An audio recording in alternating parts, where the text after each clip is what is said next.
नमस्कार, आप देख रहे हैं अपना बिहार। आपके साथ मैं हूं अलीम अतहर। बुलेटिन की शुरुआत बड़ी खबर से करेंगे। सरकारी बैठक में तेजस्वी के सलाहकार पहुंचे हैं। तेज प्रताप के बाद तेजस्वी की मीटिंग पर भी अब सवाल उठ रहे हैं।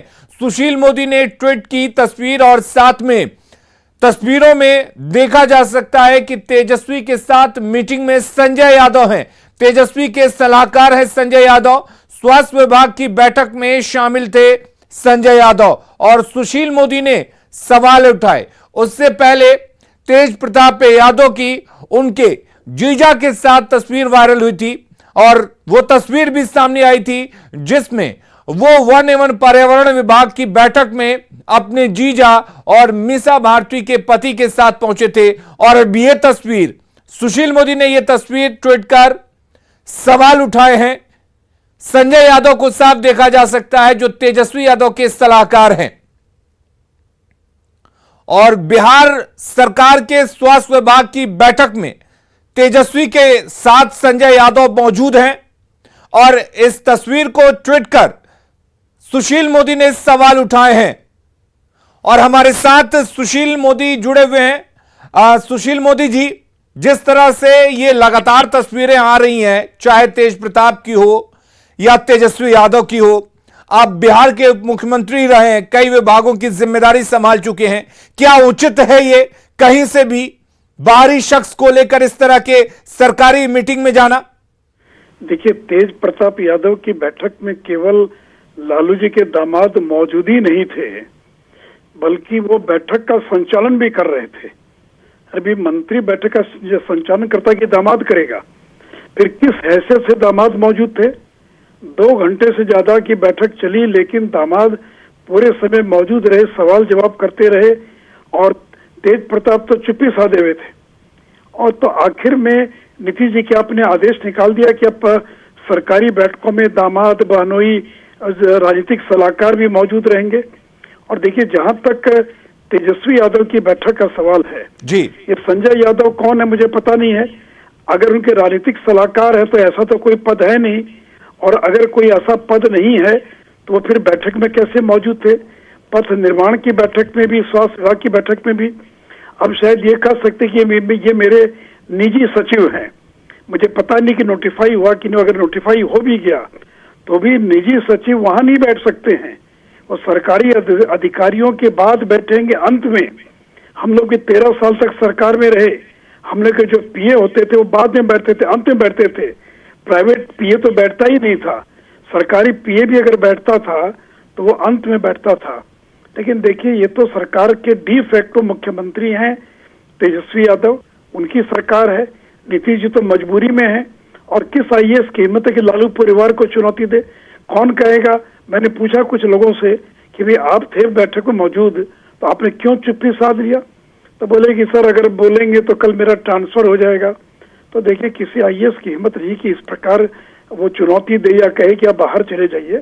तो ये तो नीतीश जी को निर्णय करना है कि क्या अब सरकारी बैठकों के अंदर, रिव्यू मीटिंग्स के अंदर गैर सरकारी सदस्य भी बैठ सकते हैं, क्या दामाद और बहनोई भी बैठ सकते हैं?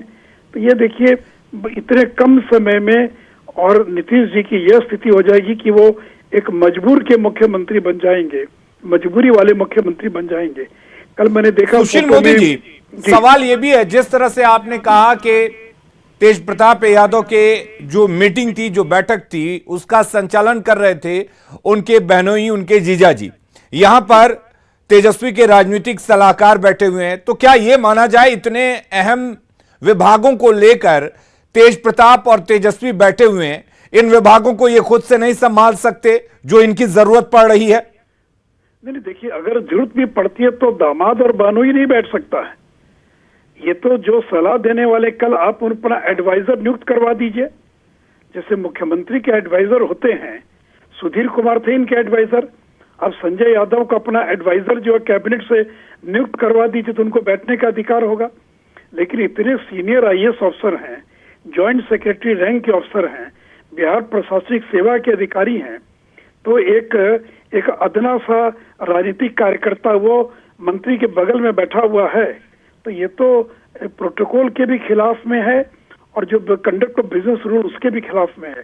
लेकिन देखिए, इनको तो नियम कायदे कानून से कोई मतलब नहीं है।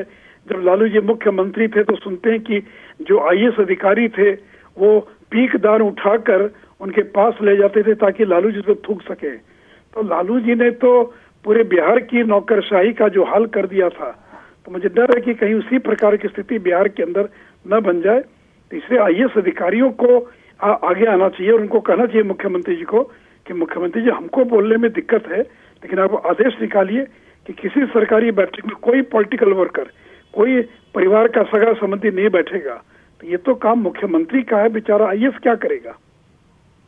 इस तरह के बैठकों में अक्सर देखा जाता है सुशील मोदी जी, आप खुद उप मुख्यमंत्री रहे, कई विभागों की जिम्मेदारी संभाल चुके हैं, कई अहम चीजें डिस्कस की जाती हैं, कई पॉलिसी बनाए जाते हैं, कई चीजें होती हैं जो राज्य के लिए होता है, जनता के लिए होता है। तो आपको नहीं लगता कि ये लोग अगर बैठेंगे तो वो चीजें बाहर आएंगी, वो पॉलिसी अब इधर से उधर हो सकती हैं?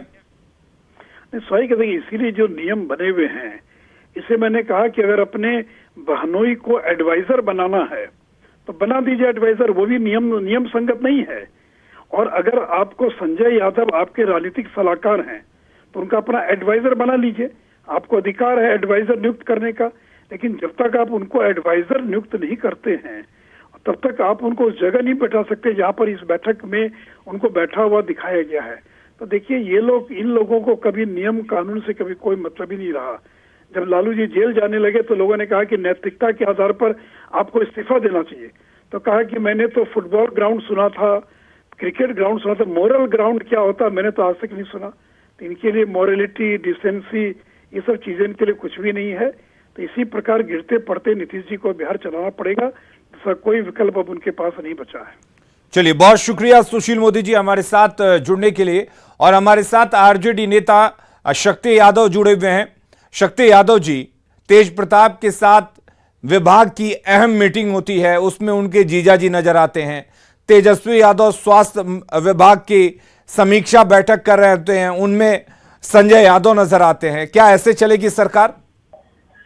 हमें तो तरस भी आती है उन लोगों पे और माननीय पूर्व उप मुख्यमंत्री जी पे, जो हताश और निराश अवस्था में भारतीय जनता पार्टी की बैटिंग करने के लिए खड़े हैं। इनको यह भी पता नहीं है कि Sanjay Yadav ji leader of position और उप मुख्यमंत्री रहते भर में उनके वो काम किए हैं पीएस के रूप में, ओएसडी के रूप में। और अभी जानते हैं कि नई नवेली सरकार है, 2 दिन अभी बने हुए हैं, नोटिफिकेशन में टाइम लगता है, प्रक्रिया अधीन है। तो प्रत्याशा के आलोक में तत्काल प्रभाव से वो लोग काम करते हैं। और जिनको इतनी सी जानकारी अगर नहीं है तो मैं उनको क्या बताऊं, बदहवासी सत्ता जाने का। नहीं, उन्होंने एक चीज कहा था शक्ति यादव जी, उन्होंने एक चीज कहा था कि अगर ऐसा कोई नोटिफिकेशन जारी हुआ है, अगर उनके एडवाइजर है तो वहां बैठ सकते हैं। लेकिन फिर भी वो खुद अपना हवाला देकर कह रहे थे कि उनके ओएसडी ठीक बगल में नहीं बैठते हैं। ये तो उचित है, इतना तो हमने भी देखा है। अरे आप सुनिए ना, आप क्या देखे, मैं देख रहा हूँ मोरल ग्राउंड मीडिया का भी। ज्यादा बात सुनिए, अभी सुशील मोदी बोल रहे थे, तो इंटरप्ट किया था क्या आपने? शक्ति यादव जी, शक्ति यादव जी, बनवे मत चलाइए please, please let me complete, please let me complete. ठीक है, बोलिए। हाँ, मैं एक लाइन में कहना चाहता हूँ कि जब आप देखे होंगे, मैं नाम गिनाता हूँ देश के मंत्रियों का, जिनके संगे संबंधी 2 दिन तक उनके चैम्बर में जाते आते रहे, हमने कोई सवाल खड़ा नहीं किया। लेकिन जब संजय यादव जी, जो आप खुद पता है, बिहार को पता है कि उप मुख्यमंत्री रहते भर में उनके साथ उन्होंने कोई स्थिति में काम किया है। चलिए ठीक है, आप कह रहे हैं बीच में इंटरप्ट कर रहे हैं हम, आप बौखला रहे हैं, लेकिन आप मुझे एक चीज बताइए, तेज प्रताप यादव के जीजा जी उनके साथ किस हैसियत से बैठे थे? सुनिए ना, हैसियत से प्रत्याशा का लोग समझते हैं। रूल ऑफ एक्सपोर्टिव बिजनेस के अंदर क्या पद था उनके पास? क्या पद था? क्या पद था? क्या वो उनके एडवाइजर थे? क्या उनके ओएसडी थे? क्या उनके सलाहकार थे? आप लोग सुनने को तैयार नहीं है।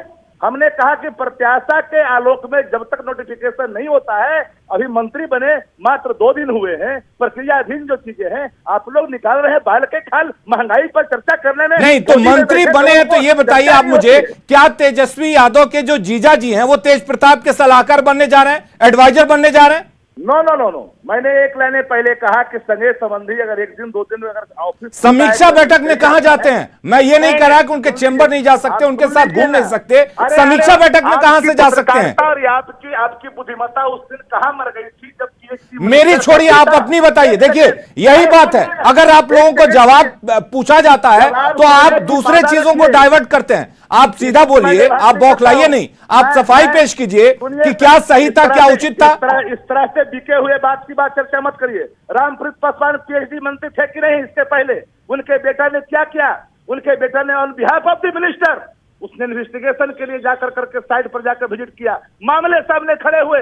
उस समय लोगों तो सो गए थे, उसमें सवाल हमने खड़ा किया था, इसको लोगों ने हेडलाइन तक नहीं बनाया। अच्छा ठीक है, आप ये कह रहे हैं शक्ति यादव जी, अगर ठीक है वो गलत है, मैं कह रहा हूं आप जितना आरोप लगा रहे हैं वो बिल्कुल गलत है, ये सही है, जगह पे आ गए, हेडलाइन चलाने तक उसमें जगह पे ये सही है। आप बताइए, अगर कहिएगा सही है तो ठीक है, अगर कोई दूसरा गलत करता है तो आप भी गलत करेंगे? फिर गलत कहां सवाल खड़ा होता है? मैंने क्या कहा कि कोई भी व्यक्ति अगर मंत्री के कार्यालय में जाता है तो तत्काल प्रभाव से बैठने के लिए कहा जाता है, बैठ जा। हम लोग भी जाते रहे। सुशील कुमार मोदी जी के परिवार नाम मत खुलवाइए, उनका बेटा उनके बगल में डिप्टी सीएम के रूप में बैठा हुआ था, डिप्टी सीएम थे उस समय। समीक्षा बैठक में, हाँ बैठक में पूरे अधिकारियों के पीछे बगल में बैठे थे, फुटेज निकाल करके देख लीजिए क्या क्या बात लोग कर रहे हैं। अरे सवाल यहाँ रोजगार का है, सवाल यहाँ जो हालात बदसूरत हालात है उसको संभालने का है। कैसे हमको लोगों को, हम गरीबों को, कमजोर तत्वों को सस्ती दवा मिले, हम इस पे चर्चा कर रहे हैं। रोजगार का कैसे अवसर मिले, हम उस पर जाना चाहते हैं। हम हिंदू मुसलमान धार्मिक उन्माद और देश को बंटाढार करने वाले सवालों पर नहीं जाते, हम जाते हैं मूलभूत समस्या। कोई चला गया, आसमान टूट गया, अरे कोई भी जा सकता है। अरे हम नाम ले, मरहूम हो चुके, मैं नाम लेना चाहता हूँ। पूरे विभागीय बैठक में पत्नी बैठे हुए थे, मैं अदब करता हूँ उनका, नाम नहीं लूंगा इसी एनडीए हुकूमत के अंदर में। आप लोग इन चीजों का वीडियो निकाल कर मैं अभी ट्वीट करता हूँ, देखिए सुचलाइए। नहीं बिल्कुल आप ट्वीट कीजिए, अगर आपके पास कुछ ऐसी चीजें हैं तो आप ट्वीट कीजिए। सुशील मोदी ने ट्वीट किया तो हम सवाल आपसे ही पूछेंगे ना, आपकी पार्टी का मसला है तो। सुशील मोदी जी क्वारंटीन थे 20 महीने तक, वैसे सीनियर आदमी को उनको बीजेपी के कार्यालय में घुसने नहीं दिया था। क्या बदहाल उनका किया है। वो तो जितना खुश है सुशील मोदी जी सत्ता जाने से, यहाँ भाजपा की बर्बादी से, वो तो सब लोग ही जानते हैं। भाजपा के कई जो ग्रुप है उसमें खुशी की लहर है कि सर्टेन लोगों ने भाजपा को जिस तरह से अपने मुट्ठी में लेकर करके सीनियर लोगों को दरकिनार किया था, ये लोग तो खुशी मना रहे हैं, इनके घरों में पटाखे छूट रहे हैं। अब कहाँ हैं? अच्छा ठीक है शक्ति यादव जी, आप जो भी चीजें कह रहे हैं, जो भी आरोप लगा रहे हैं, आपने कहा आपको बोलने का मौका देना चाहिए, मैं खुल के दिया। बस मैं आपसे एक चीज पूछता हूं कि समीक्षा बैठक में तमाम आईएएस अधिकारी के बीच में बैठना किसी भी सगे संबंधी का ठीक है? आप बोल दीजिए हाँ ठीक है, हम खत्म कर। नहीं, मैंने क्या कहा? मैंने कहा साफ शब्दों में कि भाई अगर कोई परिवार का सदस्य पहुंच गया था, ठीक है, उनके सम्मान में उनको बैठा दिया, लेकिन सवाल ये नहीं उठता। अब संजय जी जो खुद रहे हैं सलाहकार, खुद रहे हैं ओएसडी, जो प्रत्याशा के आलोक में अभी नोटिफिकेशन होना बाकी है, उस पर भी इनके पास इशू है, इशू लेस हो चुकी है। भाजपा ताश की पत्ते की तरह देश में बिखरेगी। ये जो एकता बन रही है देश के अंदर में, कई सर्टन डिजिटल प्लेटफॉर्मों को मैंने देखा है आपकी भूमिका निभाते हुए। मैंने देखा जो भूमिका आपको तय करनी है वो भूमिका देश के नेशनल वाले लोग तय कर रहे हैं, जो पोर्टल से नीचे स्तर गिरा चुके हैं लोगों ने। पोर्टल भी उनका स्टैंडर्ड पोर्टल का बेटर है। चलिए शक्ति यादव जी, आपकी बौखलाहट बता रही है कि आप जवाब नहीं देना चाहते हैं, आप इसको जबरदस्ती थोपना चाहते हैं कि हाँ वो सही है, दूसरे गलत करते हैं तो हम भी गलत करते हैं। हम किसी को नहीं कहते कौन सही है कौन गलत है, लेकिन जो गलत है उसको गलत कहना चाहिए। बहुत शुक्रिया हमारे साथ जुड़ने के लिए। तो अधिकारियों के साथ बैठक चल रही थी, हालांकि किस पद के अनुसार क्या उनकी पोस्ट थी उसके हिसाब से वो बैठे थे। हालांकि शक्ति यादव कह रहे हैं कि जब तेजस्वी यादव उप मुख्यमंत्री थे तो सलाहकार के तौर पर, ओएसडी के तौर पर संजय यादव उनके साथ काम करते थे। हो सकता है कि नोटिफिकेशन में देरी हो जाए कि उनके दोबारा से ओएसडी या सलाहकार बनाए जा सकें, लेकिन तेज प्रताप की जो तस्वीर सामने आई थी उस पर बचते नजर आए। अब दूसरों पर आरोप को मढ़ते हुए वो अपने आप को सही ठहराने की कोशिश करते नजर आए। और खबरें लगातार जारी हैं, आप बने रहिए न्यूज़ 18 बिहार झारखंड।